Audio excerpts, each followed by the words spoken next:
At 7:15 in the morning, the CEO's son called me and said, "With that attitude, don't bother coming in." His voice was too loud, too deliberate, as if he wanted someone else to hear him being decisive. Then he tried to mute the phone, but failed, and I heard him whisper to someone beside him, "Just scare this stubborn old lady. She'll back off." Stubborn old lady.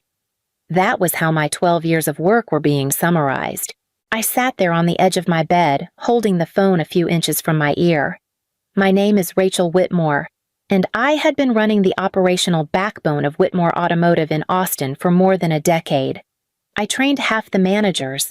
I built the vendor structure. I cleaned up the messes this same young man once created. I should have yelled. I should have defended myself. Instead, I breathed in slowly and said, "All right, good luck." Then I ended the call before he could say anything else.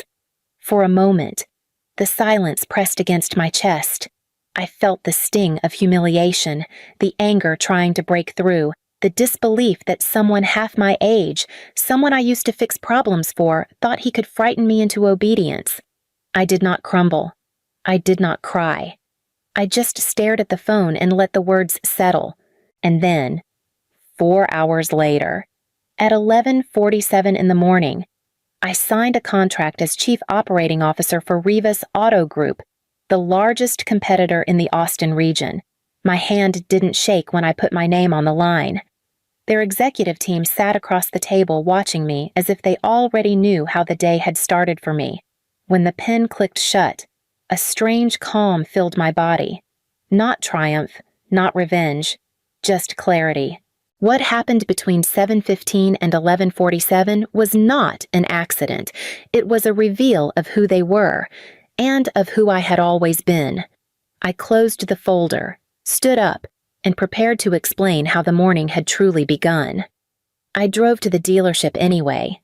After 12 years building its operations from the ground up, I refused to let a 7:15 phone call dictate whether I showed up.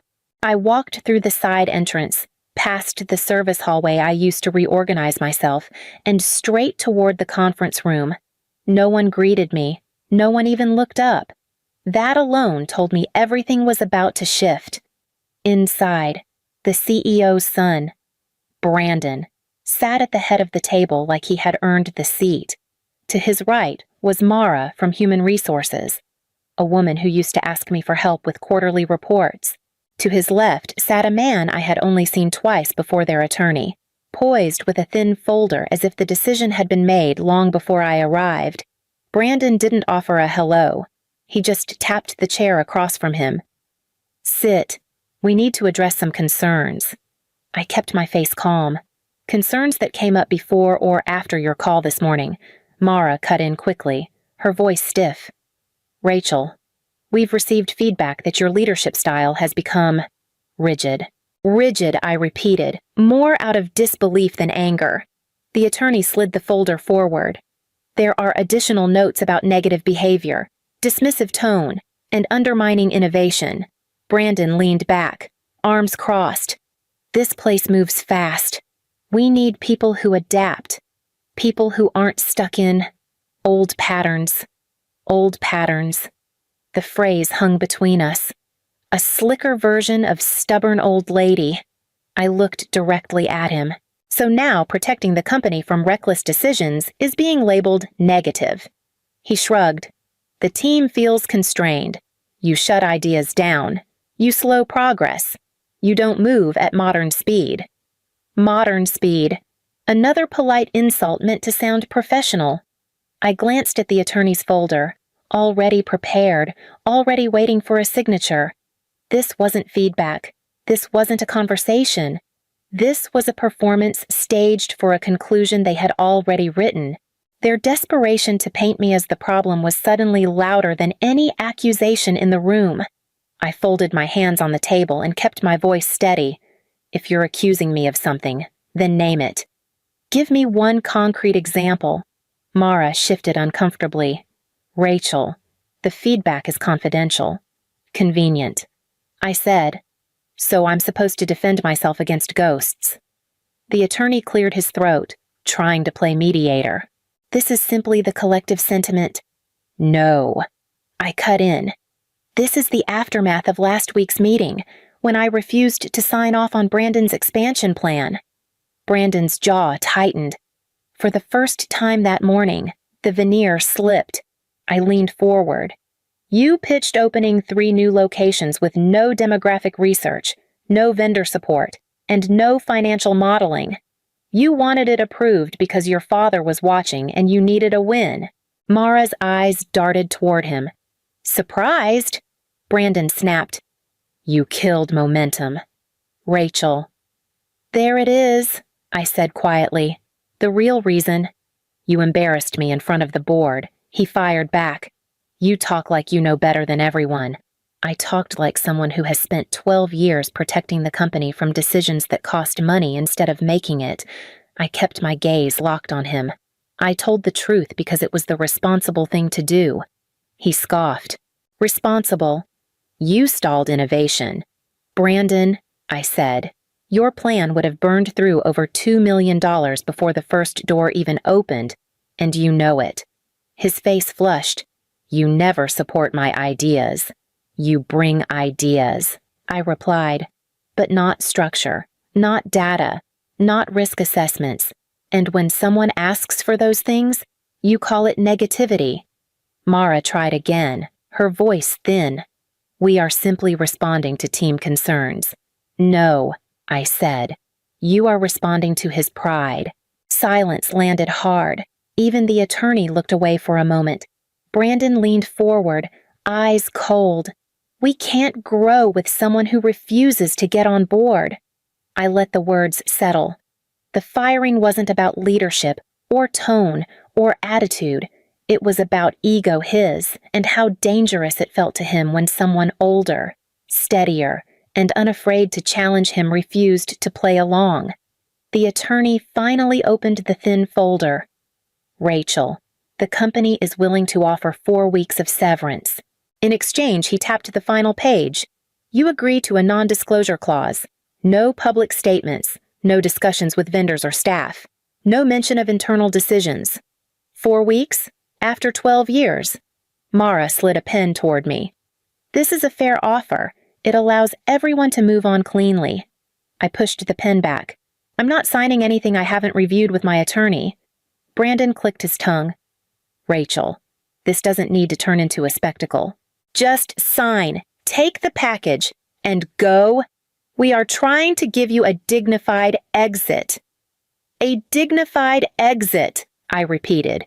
Is that what you call firing someone and blaming it on their attitude? His expression hardened. If you walk out without signing, the offer expires today. That's fine, I said. I'll survive without 4 weeks of hush money. Mara blinked. This is the standard process. No, I said quietly. This is your process for people you think will panic. Brandon leaned back, folding his arms like a final verdict had been delivered. You're making this harder than it needs to be. I stood, gathering the folder. Hard things don't scare me. Brandon, shortcuts do.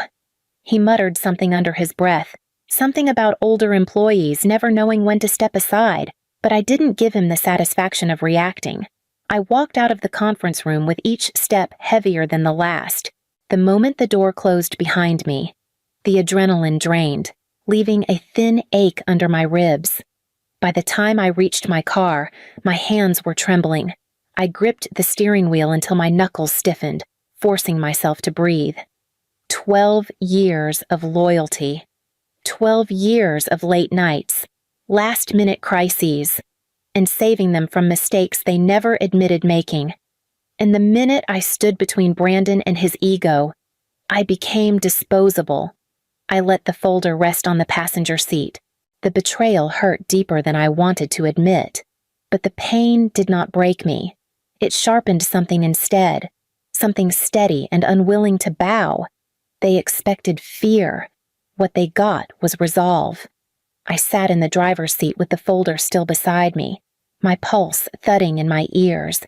The anger had settled into something sharper fear, maybe, or the realization that nothing about the last 12 years meant a thing to them. I unlocked my phone and opened my contacts. Dozens of familiar names stared back at me. People I had coached, people I had defended, people who had promised they always had my back. My thumb hovered over one name, then another, but I couldn't bring myself to press call. I did not want pity. I did not want to explain myself to anyone who had already chosen silence. I scrolled lower until I landed on a name I had never once needed professionally: Marco Rivas. Marco owned Rivas Auto Group, the biggest rival in the Austin market. Every vendor event, every industry summit. He had spoken to me with a respect I never once had to earn. Once. A vendor joked that Marco studied my systems because they were the cleanest in Central Texas. I had laughed it off, but I had never forgotten it. I stared at his name for a long moment before typing exactly 6 words. They fired me. Total setup. Rachel. I didn't expect an immediate response. I just needed someone who understood operations. Someone outside the Whitmore bubble.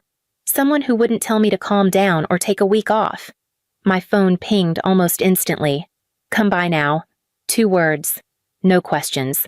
No hesitation. I exhaled, a shaky breath I hadn't realized I'd been holding. I started the engine before doubt could claw its way back in. I didn't know if this was smart. I didn't know if I was making the biggest mistake of my life. I only knew one thing: staying silent would let Brandon rewrite the story, and I was done letting him decide who I was. As I pulled out of the parking lot, the fear didn't disappear, but it shifted. It made room for something else, something I hadn't felt in a long time. Movement, direction. A door opening just as another slammed shut behind me. Marco met me the moment I stepped into his office. No small talk, no forced smile, just a steady look that told me he already sensed something was wrong. "Tell me everything," he said. So I did. The 7:15 phone call. The words, "stubborn old lady." The fake accusations. The rushed folder. The 4-week severance tied to a gag order. Brandon's crack in his voice when he said I killed momentum. The way 12 years had been erased in 10 minutes. Marco didn't interrupt once. When I finished, he exhaled slowly and shook his head. They actually did it. They really let you go. They wanted me silent, I said. The NDA made that clear. He leaned back, eyes narrowing with a kind of amused disbelief. "Rachel, this is a gift. To me, not to them." I blinked. "A gift I have been trying to recruit you for 2 years," he said plainly. "Vendors told me your systems were the only thing keeping Whitmore Automotive from collapsing into chaos. But you were loyal, and I respected that." He tapped his desk once. They threw away the one person holding their infrastructure together. His certainty startled me. "Marco, I just lost my job an hour ago, and I am offering you a better one right now." I stared at him. "Doing what running everything," he said. "Chief Operating Officer, full autonomy. You manage strategy, inventory flow, vendor chains your way. No forced innovation, no ageist nonsense, no sons playing boss." My breath caught. "That is not a small role." "No," he agreed. "It is the right one." He slid a contract forward, simple, direct, no trap hidden between the lines. "If you want it, sign." I looked at the clock on his wall. 11:47 in the morning. 4 hours after being told not to come in. 4 hours after being called old, rigid, and replaceable. My hand didn't shake as I signed my name. Relief didn't crash over me.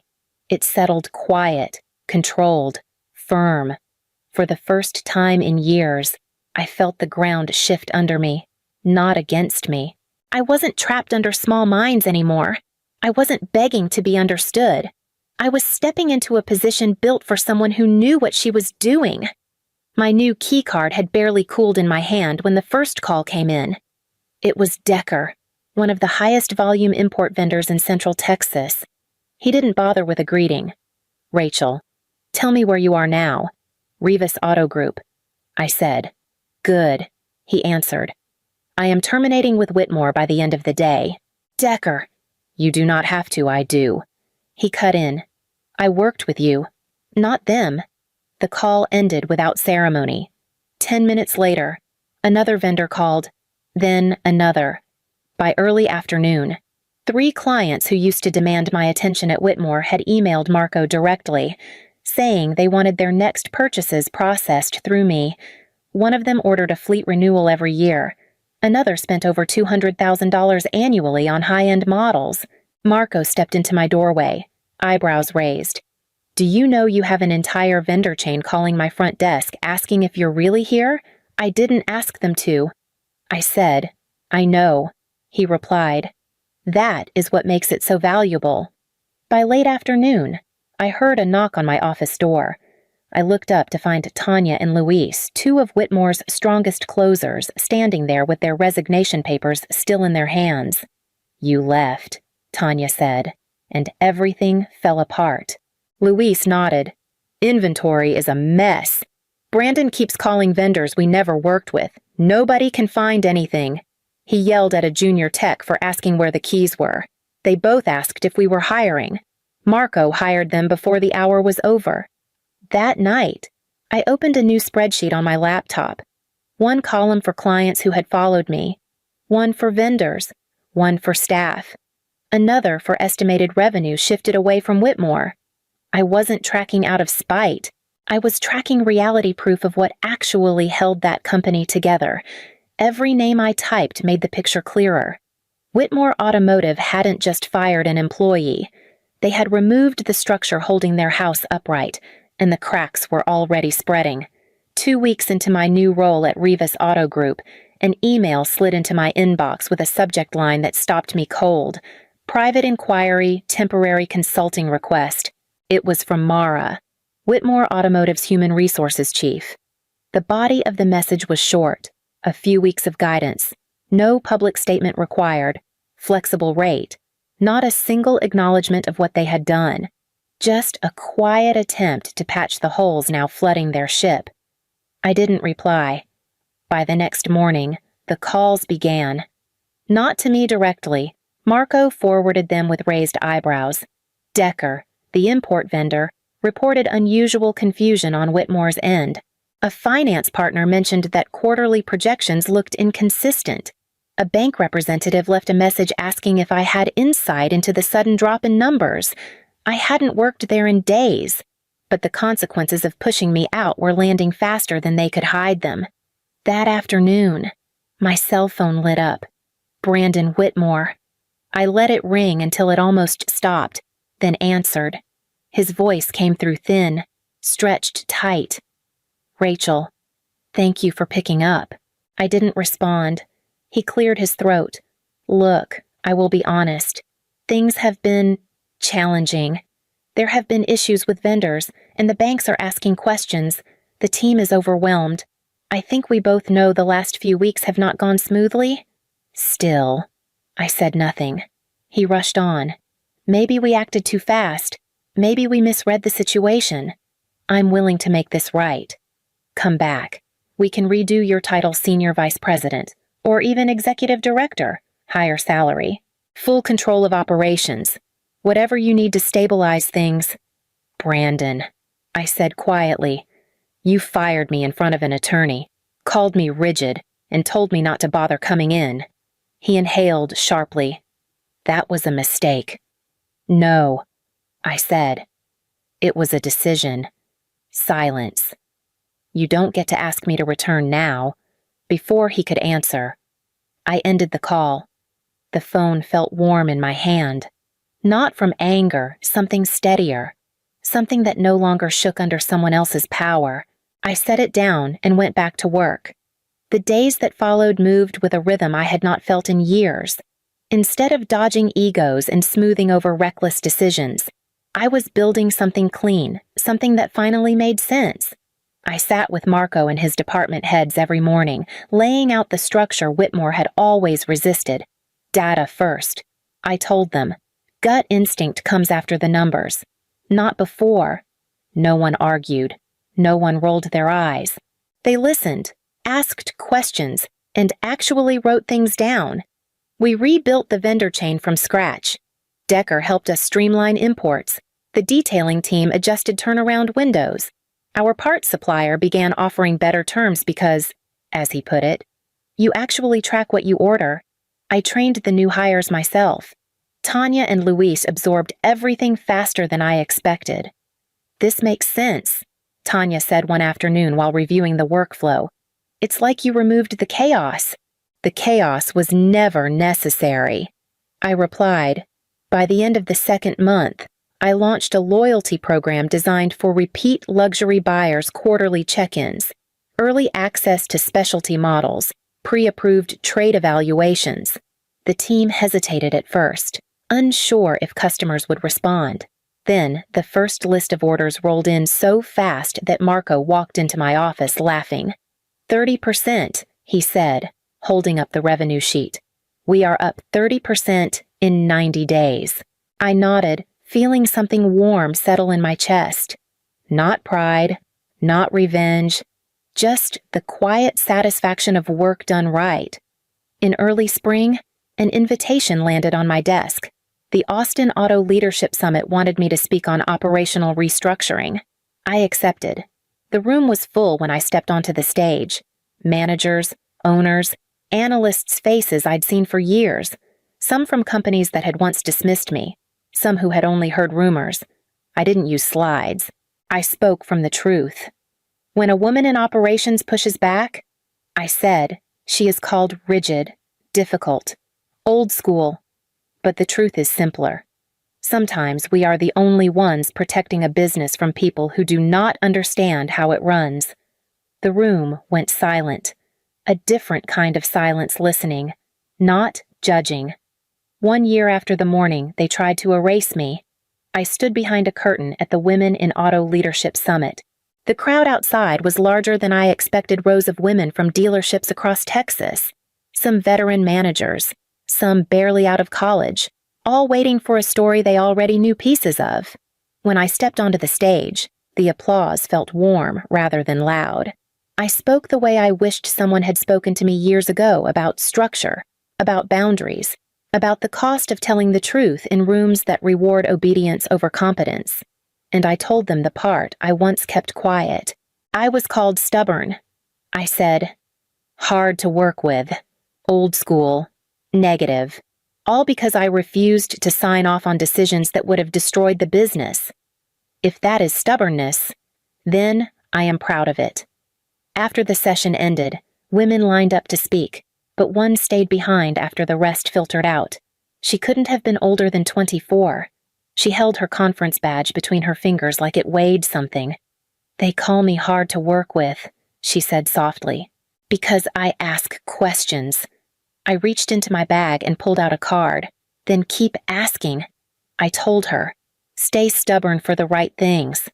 Her shoulders eased, and she slipped the card into her pocket like it was something worth protecting. A notification buzzed on my phone as I walked backstage. It was an industry news alert. The headline was blunt. Whitmore Automotive closes 2 locations as board removes Brandon Whitmore from leadership. A second alert followed banks freezing expansion credit, citing operational instability. Vendors were quoted in the article too, saying they preferred teams who understood Rachel Whitmore's systems. Marco's voice echoed behind me. "You built something they tried to deny, and now everyone sees it." I closed the notification and let the moment settle. Brandon had tried to scare me into silence. He had tried to shrink me down to a caricature so he could feel bigger. But it was his own decisions, his pride, his shortcuts that turned him into the cautionary tale. I stepped back onto the conference floor, surrounded by women who were ready to lead, and I moved toward them without looking back.